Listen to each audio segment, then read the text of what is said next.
श्री गणेशाय नमः।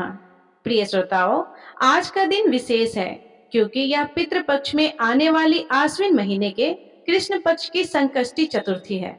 और आज के दिन व्रत कथा का श्रवण करने से न केवल हमारे जीवन में विघ्नहर्ता भगवान श्री गणेश जी की कृपा प्राप्त होती है, बल्कि हम अपने पितरों के लिए भी कल्याण और मोक्ष की प्रार्थना कर सकते हैं। तो आइए आज की कथा से पहले हम सभी मिलकर विघ्नहर्ता भगवान जी को ध्यान करें और प्रार्थना करें। हे विघ्न विनायक, सिद्धि बुद्धि नायक, प्रथम पूज्य गणराज, आप अपने दिव्य करुणामय स्वरूप से हमारे पितरों को मोक्ष प्रदान करें।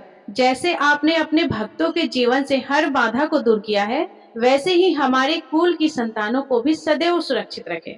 उन्हें उत्तम स्वास्थ्य, दीर्घायु और मंगलमय जीवन का आशीर्वाद दे। आज की इस कथा का पुण्य सभी को प्राप्त हो और पितरों की आत्माएं तृप्त होकर हम पर सदा अपना आशीर्वाद बरसाए। सभी प्रेम से बोलिए, विघ्नहर्ता भगवान गणेश की जय, चौथ माता की जय। प्रिय श्रोताओं, आपसे विनम्र निवेदन है कि आप इस कथा को पूरा अवश्य सुनिएगा। आइए कथा का श्रवण करते हैं।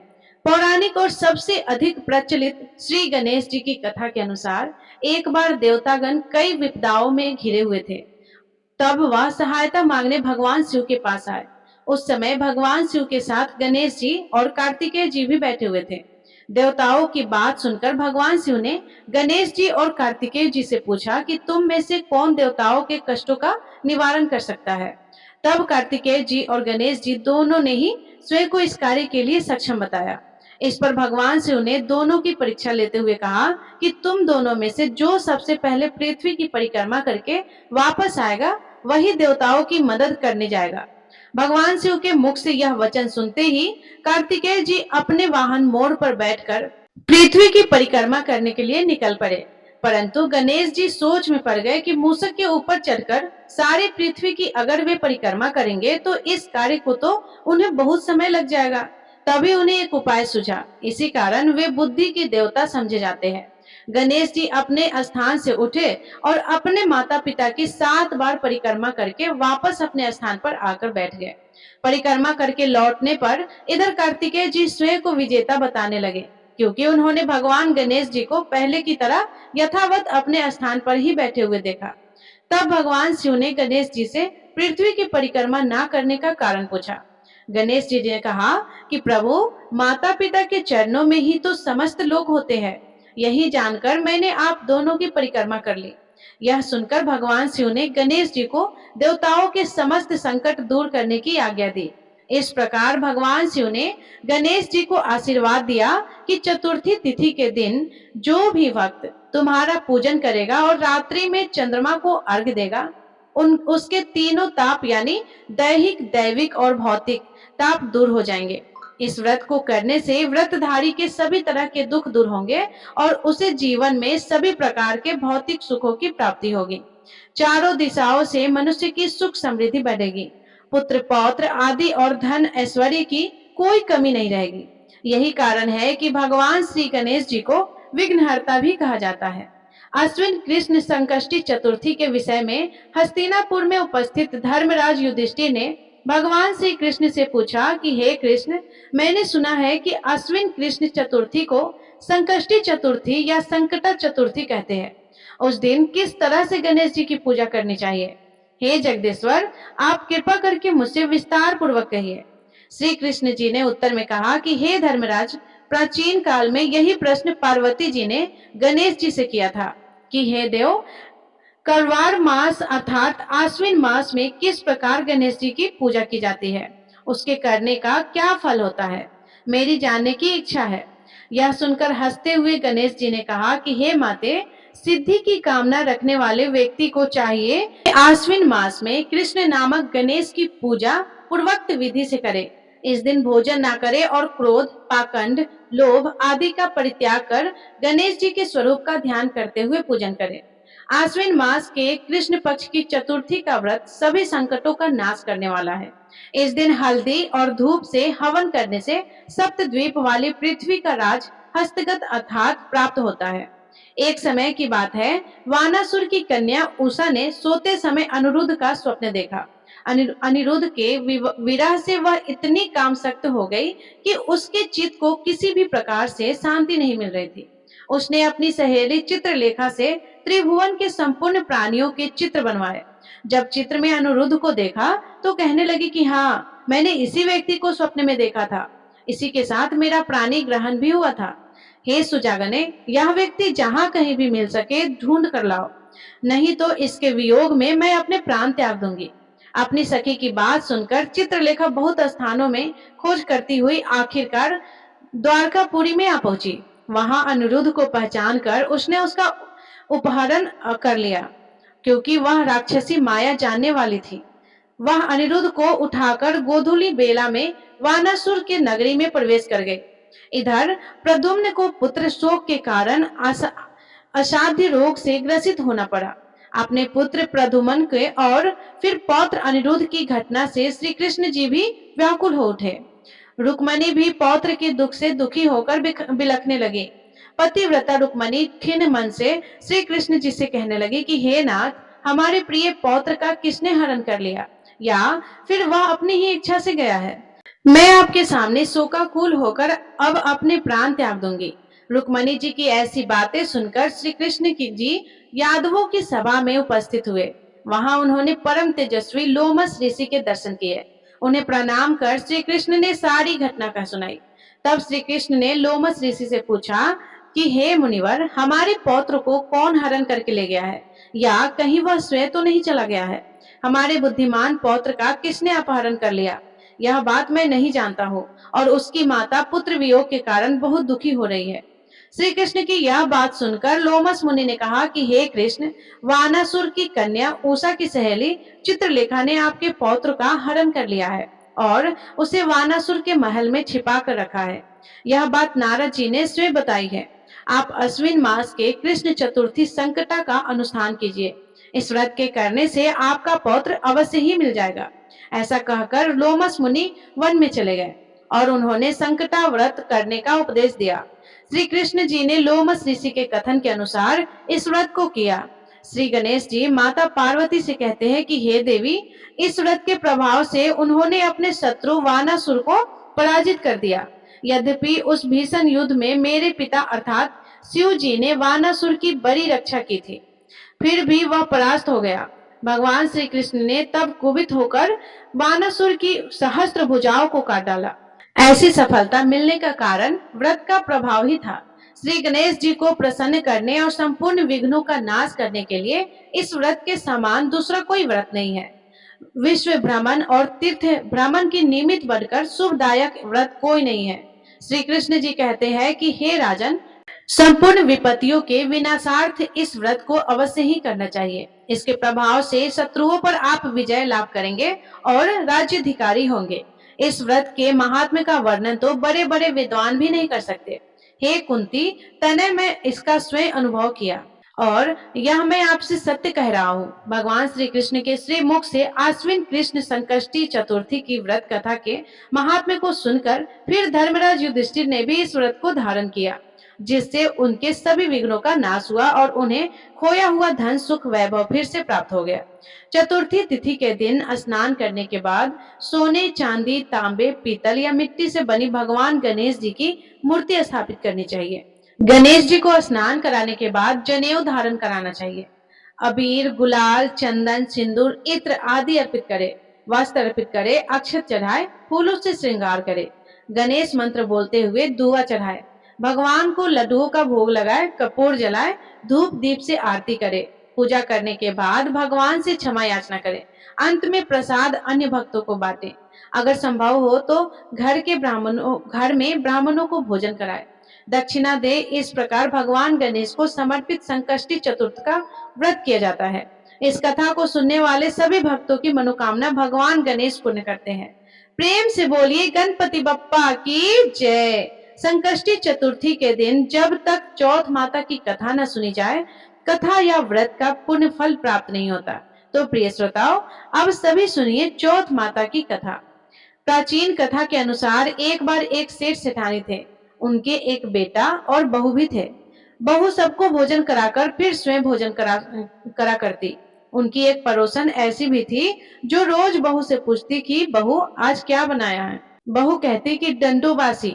वह एक दिन उसके पति ने ऐसा सुनकर विचार किया कि आज तो पकवान बनाया जाए, फिर देखे मेरी पत्नी क्या कहती है। उसने तरह तरह के पकवान बनवाए और घर के सभी लोगों ने एक साथ बैठकर भोजन किया। आज भी पड़ोसन ने पूछा तो बहू ने कहा कि डंडोबासी। सेठ के लड़के ने सोचा हो ना हो कोई बात जरूर है जिस कारण मेरी पत्नी ऐसा कहती है। फिर उसने अपनी पत्नी से पूछा कि तुम रोज डंडोबासी खाया खाया ऐसा क्यों कहती हो, जबकि हम सब ने तो एक साथ बैठकर कई तरह के पकवान खाए हैं। तब उसकी पत्नी बोली कि हम सब जो खा रहे हैं वह हमारे बाप दादाओं की कमाई है। जिस दिन आप कमा कर लाओगे उस दिन मैं समझूंगी कि आज हम ताजा भोजन कर रहे हैं। सेठ के लड़के ने इस बात पर खूब विचार किया। फिर एक दिन अपनी माँ से बोला कि माँ, मैं एक बड़े शहर में पैसे कमाने जा रहा हूँ। माँ बोली कि बेटा हमारे पास तो इतना धन है कि खाए नहीं खाया जाएगा। माँ के मना करने पर भी बेटे ने खुद कमाने का निश्चय कर लिया और जाते समय अपनी पत्नी से बोला कि मैं जब तक कमाकर बहुत सारा धन लेकर वापस न लौटाओ तुम चूल्हे की आग मत बुझने देना। और फिर एक दिन चूल्हे की आग बुझ गई। तब वह मन ही मन घबराने लगी, कहीं मेरे पति पर कोई संकट तो नहीं आ पड़ा। जल्दी से पड़ोस में से आग लाकर चूल्हे में रख दो। ऐसा सोचकर वह पड़ोस में गई। वहां पड़ोसन चौथ माता का व्रत पूजन कर रही थी। पड़ोसन ने कहा बहन थोड़ी देर में आकर ले जाना। बहू ने पड़ोसन से पूछा कि आप यह व्रत क्यों करती हो, इससे क्या मिलता है। पड़ोसन बोली कि चौथ माता के इस व्रत को करने से अन्न लक्ष्मी मिले और अपनी मनोकामना भी पूरी होती है। अब बहू भी चौथ माता का व्रत करने लगी। दीवार पर चौथ माता बनाई और उस दिन घी गुड़ का चूरमा बनाकर रात को चंद्रमा को अर्घ देकर भोजन करती। ऐसा करते करते उसे बहुत दिन बीत गए। उधर चौथ माता ने बहू के पति को सपने में दर्शन दिए कि साहूकार बेटे तू जाग रहा है कि सो रहा है, तेरी पत्नी तुझे याद कर रही है। जा घर जा और उसकी चिंता मिटा। तू दुकान खोलकर कंकु केसर का पगलिया बनाकर बैठ जाना। आज तेरा सारा हिसाब किताब हो जाएगा। अब तो चौथ माता ने जैसा कहा था वैसा ही हुआ। उसने घर जाने की तैयारी की और गाड़ी भरकर धन दौलत लेकर चल पड़ा। रास्ते में एक बड़ा सा काला नाग फन फैलाए बैठ गया और बोला आज तो मैं तुझे डसूंगा, छोड़ूंगा नहीं, तेरी उम्र पूरी हो गई है। सेठ का लड़का बोला कि आज चौथ माता ने मुझे सपना दिया तो मैं अपनी पत्नी से मिलने घर जा रहा हूँ। वहां मेरी पत्नी मेरा इंतजार कर रही होगी, बहुत चिंता कर रही होगी। मैं उससे मिलकर जरूर वापस आऊंगा, तब तुम मुझे डस लेना। नाग बोला कि तुम अगर शपथ लेकर जाओ तो ही मैं तुम्हें जाने दूंगा, अगर तुम लौट कर नहीं आए तो मैं तुम्हारे घर पर आकर ही तुम्हें डस लूंगा। इस प्रकार साहूकार का वह बेटा सांप को वचन देकर अपने घर पहुंच गया। वहां सभी से हंसी खुशी से मिला और भोजन करके फिर एक कोने में उदास होकर बैठ गया। उसकी पत्नी ने उदासी का कारण पूछा तो पति ने काले नाग वाली बात बताते हुए कहा कि अगर मैं उसके पास नहीं जाऊंगा तो वह घर आकर ही मुझे डस लेगा। पत्नी बहुत चतुर थी, बोली आप घबराओ नहीं, लेट जाओ, मैं एक उपाय करती हूँ। पत्नी ने कमरे की 7 पैठी धोई। पहली पैठी पर रेत, दूसरी पर इत्र, तीसरी पर गुलाल फूल और चौथी पर कंकु केसर, 5वीं पर लड्डू पेड़ा और 6ठी पर गादी गलीचा और 7वीं पैठी पर दूध से भरकर कटोरा रख दिया। इस प्रकार वह सातों ही पैरी सजाकर बैठ गई। आधी रात होते ही वह नाग आकर पैरी चढ़ने लगा। पहली पैरी पर रेत में लौट गया और कहने लगा कि सेठ की बहू ने आराम तो बहुत दिया, लेकिन क्या करूं, वचन से बंधकर यहाँ आया हूँ, इसलिए डसूंगा तो मैं जरूर। इस प्रकार सातों ही पैरियों पर वह नाग आराम करता हुआ और कहता कि डसूंगा जरूर। कमरे में जाने ही वाला था कि चौथ माता ने विचार किया कि अगर मैं इसे नहीं बचाऊंगी तो संसार में कर्म धर्म और व्रत पूजन फिर कौन मानेगा। अब तो गणेश जी, चंद्रमा जी और चौथ माता ने साहूकार के बेटे को बचाने का विचार किया। चंद्रमा जी ने उजाला कर दिया, चौथ माता ढाल बन गई और गणेश जी ने तलवार लेकर नाग को मार दिया और ढाल से ढक दिया। बहू भी थकी हारी सो गई। दिन हुआ तो लोग बेटे से मिलने आए, परंतु बेटा बहू तो उठे ही नहीं थे। बहुत देर हो गई तो माँ उन्हें उठाने के लिए गई। माँ ने सातों पैरियों पर जो कुछ देखा तो बहुत घबरा गई और जोर से बेटे बहू को आवाज लगाई। बेटा बहू उठे तो देखा कि एक ढाल तलवार वहां पड़ी है। अब ढाल उठाई तो वहीं काला नाग मरा हुआ पड़ा था। बेटा बहू ने सोचा कि आज तो धर्म कर्म ही आगे आए। जब भगवान श्री गणेश और चौथ माता ने हमारी रक्षा की, हे चौथ माता, आपने जैसे सेठ के बेटे बहू की रक्षा की, वैसे सबकी रक्षा करना। प्रेम से बोलिए चौथ माता की जय। विघ्न विनाशक भगवान गणेश की जय। विघ्न विनाशक भगवान श्री गणेश जी की आराधना बहुत ही मंगलदायी मानी जाती है। अनेकों स्रोत, श्लोक और जाप द्वारा भगवान गणेश जी की पूजा करके उन्हें मनाया जाता है। हिंदू धर्म में गणेश जी को विघ्नहर्ता और मंगलकर्ता का माना जाता है। गणपति बप्पा की कृपा प्राप्त करने के लिए गणेश चतुर्थी पर या गणेश भगवान की पूजा करते समय गणेश स्तोत्र का पाठ अवश्य करना चाहिए। मान्यता है कि इससे सभी कष्ट और पीड़ा से मुक्ति मिल जाती है। पौराणिक मान्यता है कि सबसे पहले इस स्तोत्र का पाठ देवर्षि नारद जी ने किया था। तो चलिए अब आपको सुनाते हैं श्री गणेश स्तोत्र पाठ की हिंदी अनुवाद। पार्वती नंदन देव श्री गणेश जी को शीश झुकाकर प्रणाम करके अपनी आयु कामना और अर्थ की सिद्धि के लिए उन भक्त निवास का नित्य प्रति स्मरण करें। गणेश जी के पहले 12 नामों का जो पुरुष प्रातः, मध्याह्न और शाम काल में पाठ करता है, उसे किसी प्रकार के विघ्न का भय नहीं रहता है। 12 नामों का स्मरण करने से सभी सिद्धियां प्राप्त होती है।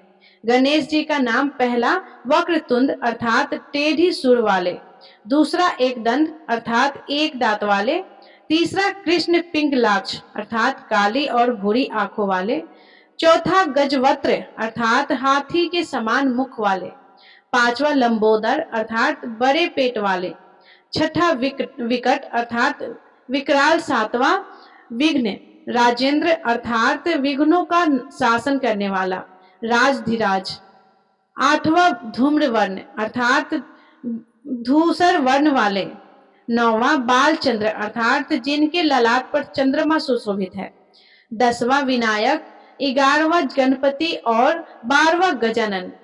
इससे विद्याविलासी विद्या, धनाविलासी धन, पुत्रेक्षु पुत्र और मुमुक्षु मोक्ष की गति की प्राप्ति होती है। जो इस गणपति स्तोत्र का पाठ करता है उसे 6 मास में इच्छित फल की प्राप्ति होती है और 1 वर्ष में पुण्य सिद्धि प्राप्त हो जाती है। इसमें किसी प्रकार का कोई संदेह नहीं है। जो पुरुष इसे लिखकर 8 ब्राह्मणों को समर्पण करता है, गणेश जी की कृपा से उसे सब प्रकार की विद्या प्राप्त हो जाती है। प्रिय श्रोताओं, यह थे संकष्टी चतुर्थी के दिन सुने जाने वाली कथा। आइए हम सब मिलकर अब गणेश भगवान और चौथ माता की आरती गाएं। जय गणेश जय गणेश जय गणेश देवा, माता जाकी पार्वती पिता महादेवा। जय गणेश जय गणेश जय गणेश देवा, माता जाकी पार्वती पिता महादेवा। एक दंत दयावंत चार भुजाधारी, माथे पर सिंदूर सोही मूष की सवारी। जय गणेश जय गणेश जय गणेश देवा, माता जाकी पार्वती पिता महादेवा। पान चढ़े फूल चढ़े और चढ़े मेवा, लड्डुअन का भोग लगे संत करे सेवा।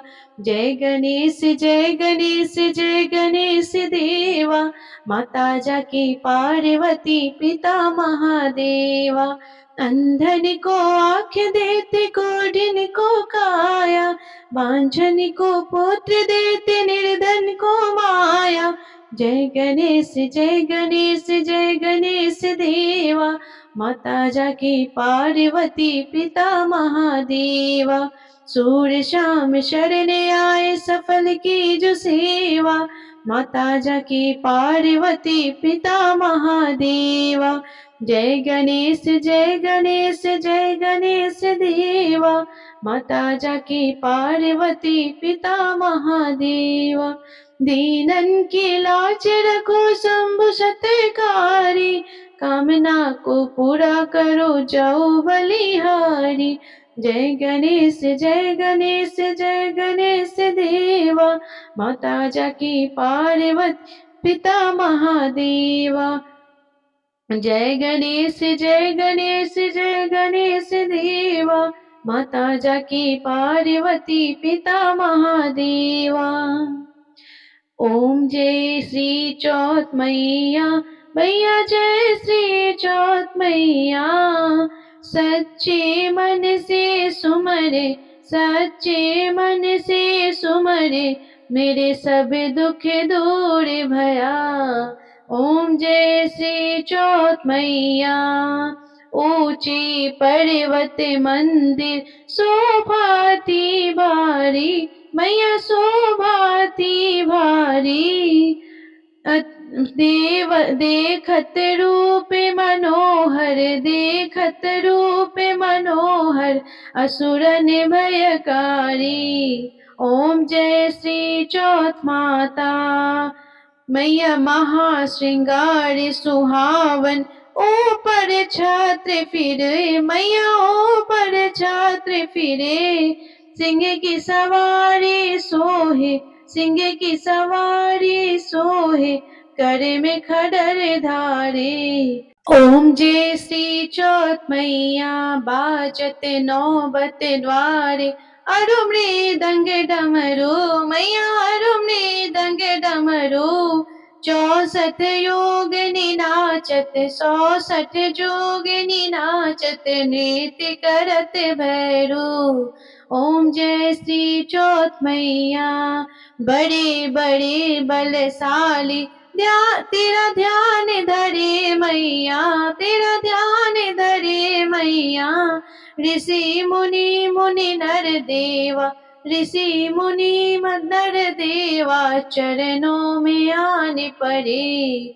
ओम जय श्री चौथ मैया। चौथ माता की आरती जो कोई सुहागन गावे, मैया जो कोई सुहागन गावे। बढ़त सुहाग की लाली, बढ़त सुहाग की लाली, सुख संपत्ति पावे। ओम जय श्री चौथ मैया, ओम जय श्री चौथ मैया। बोलो जय श्री चौथ मैया। सच्चे मन से सुमरे, सच्चे मन से सुमरे, सब दुख दूर भया। ओम जय श्री चौथ मैया। सभी प्रेम से बोलिए विघ्नहर्ता गणेश भगवान की जय। चौथ माता की जय। शंकर भगवान की जय। तो प्रिय श्रोताओ, ये थी संकष्टी चौथ व्रत की संपूर्ण कथा। यदि ये कथा आपको पसंद आई हो तो वीडियो को लाइक जरूर कर दीजिएगा और कमेंट बॉक्स में जय चौथ माता और जय गणपति बप्पा लिखना बिल्कुल ना भूलिएगा। और यदि आप चैनल पे नए हैं तो चैनल को सब्सक्राइब भी कर लीजिएगा। धन्यवाद। राधे राधे। जय श्री कृष्णा।